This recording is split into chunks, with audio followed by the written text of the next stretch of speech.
जिनके ओजस्वी वचनों से गूंज उठा था विश्व गगन, वही प्रेरणा पुंज हमारे स्वामी पूज्य विवेकानंद। आज 11 सितंबर यानी वो ऐतिहासिक तिथि जब पश्चिमी सभ्यता के क्षितिज पर भारत के ज्ञान का सूर्य उदय हुआ। 11 सितंबर वो तारीख जब पूज्य स्वामी विवेकानंद ने अमेरिका के विश्व धर्म सम्मेलन में भारत की वसुधैव कुटुंबकम परंपरा को पूरी दुनिया के सामने प्रस्तुत किया। 11 सितंबर वो तारीख जब भारत ने अपने आध्यात्मिक रूप से पूरी दुनिया को अपनी ताकत दिखलाई। स्वामी विवेकानंद का जन्म 12 जनवरी सन 1863 को कलकत्ता में वो पैदा हुए। उनके बचपन का नाम नरेन नाम का वो बालक बचपन से ही बड़ा उत्साही और तीव्र बुद्धि का, प्रभु को पाने की इच्छा, प्रभु से बात करने की कामना, ऐसी जिज्ञासा लेकर उनका मिलन हुआ उनके गुरु रामकृष्ण परमहंस से। गुरु रामकृष्ण परमहंस से नरेन मिले तो शायद एक अद्भुत मिलन हुआ। नरेन स्वयं की खोज में, नरेन भारत की खोज में सन्यासी व्रत लेकर पूरे भारत भ्रमण के लिए वो निकल पड़े। मद्रास में जब वो गए तो वहां के कुछ युवाओं के सम्मुख उन्हें ज्ञात हुआ कि अमेरिका के शिकागो में एक विश्व धर्म सम्मेलन नाम का एक बड़ा जमावड़ा लगने वाला है, जिसमें दुनिया के सभी धर्मों के प्रतिनिधि अपने धर्म की श्रेष्ठता, अपने धर्म की आध्यात्मिक पहचान को पूरे विश्व के सामने प्रस्तुत करेंगे।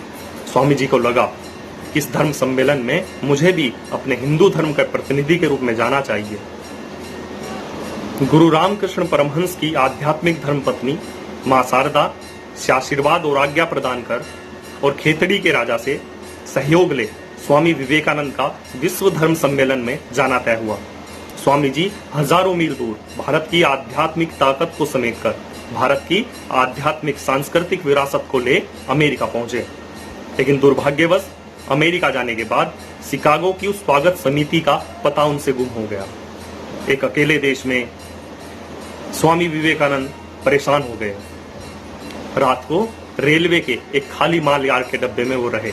आप कल्पना करिए कि जिस व्यक्ति को अगले दिनों में पूरी विश्व को जीतना था, वो व्यक्ति रात को एक रेलवे के माल यार्ड के डब्बे में लेटा हुआ था। अगले दिन सुबह हुई, वो मदद मांगने के लिए गए, लेकिन गुलाम देश के नागरिक को मदद देने से सभी ने इनकार कर दिया। फिर एक महिला जॉर्ज डब्ल्यू हेले, उस महिला ने स्वामी विवेकानंद की सहायता की। बाद में उस महिला का घर ही स्वामी जी का स्थायी पता भी बना। फिर आया वो ऐतिहासिक दिन। जी हाँ, 11 सितंबर सन 1893 शिकागो के आर्ट इंस्टीट्यूट का वो विशाल सभागृह जो 7000 लोगों से भरा हुआ, सैकड़ों प्रतिनिधि जो अपने धर्म की श्रेष्ठता के लिए अपने बौद्धिक विचार प्रस्तुत करने वाले थे। स्वामी विवेकानंद पहली बार इतनी बड़ी भीड़ को, इतनी बड़ी संख्या को संबोधित करने वाले थे। स्वामी जी खड़े हुए और खड़े होते ही जो उनके पहले शब्द थे, माई अमेरिकन ब्रदर एंड सिस्टर्स, मेरे अमेरिकी वासी भाइयों और बहनों। ऐसा सुनते ही वो 7000 का समूह खड़ा हो 2 मिनट तक तालियां बजाने लगा। वो तालियां भारत के पुनरुत्थान की थी। वो तालियां रामकृष्ण परमहंस के उस आध्यात्मिक विरासत को संभालने वाले स्वामी विवेकानंद के लिए थी। वो तालियां भारत के गौरवशाली अतीत, जिसमें वसुधैव कुटुंबकम की परंपरा को अपनाया जाता था। स्वामी विवेकानंद का भाषण संपन्न हुआ तो अगले दिन अखबार की हेडलाइन थी कि भारत से आए हुए एक योद्धा सन्यासी ने पूरे विश्व धर्म सम्मेलन को अपना बना लिया। भारत की सांस्कृतिक विरासत को स्वामी जी ने सबके सामने प्रस्तुत किया। अनेक प्रसंग, अनेक घटनाएं उनकी ऐसी जिनसे हम बहुत कुछ सीख सकते हैं। एक बार एक सुंदर महिला उनके पास आई, स्वामी जी से कहा कि मैं आपसे शादी करना चाहती हूँ। स्वामी विवेकानंद मुस्कुराए और कहा कि हे देवी, आप मुझसे शादी क्यों करना चाहती हैं? उस महिला ने कहा कि मैं आपके जैसे तेजस्वी पुत्र की मां होना चाहती हूं, इसलिए मैं आपसे शादी कर एक ऐसे पुत्र की मां बनूंगी जो आपके जितना तेजस्वी हो। स्वामी विवेकानंद ने मुस्कुराते हुए दोनों हाथ जोड़े और उस महिला के सामने कहा कि हे मां, आप मुझे ही पुत्र के रूप में स्वीकार करें। आपका ये व्रत पूरा हो जाएगा कि आप मेरे जैसे पुत्र की प्राप्ति चाहती हो। तो ऐसे स्वामी विवेकानंद जो चारित्रिक रूप से इतने दृढ़ थे, जो सांस्कृतिक रूप से इतने मजबूत थे, जिन्होंने भारत को पूरे विश्व के सामने प्रस्तुत किया।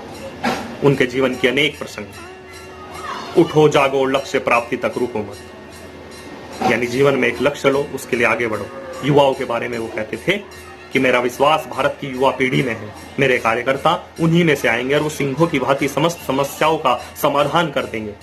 शिक्षा के बारे में उन्होंने कहा कि शिक्षा का मतलब केवल रोजगार नहीं बल्कि संस्कार है। वो अक्सर कहा करते थे कि मनुष्य ने जब सीखना बंद कर दिया तो समझो सब कुछ बंद हो गया। ऐसे भारत के आध्यात्मिक पुरुष स्वामी विवेकानंद के आज इस ऐतिहासिक दिन पर हम सभी ये प्रण लें कि उनके बताए मार्ग पर विशेषकर युवाओं को उन्होंने आह्वान किया था। उस समय उन्होंने कहा भी कि मुझे मेरी कल्पना के यदि 100 युवा मिल गए तो मैं भारत का भाग्य उदय कर दूंगा। उस समय उन्हें 100 नहीं मिले थे। आज वही काम शायद करोड़ों लोग मिलकर भी नहीं कर सकते। आइए हम संकल्प लें कि स्वामी विवेकानंद की कल्पना के उन युवाओं में हम भी अपनी भूमिका को क्या बना सकते हैं। ऐसे स्वामी विवेकानंद हमारे लिए पूजनीय हैं। ऐसे स्वामी विवेकानंद को हम स्मरण करते हैं। जय श्री राम।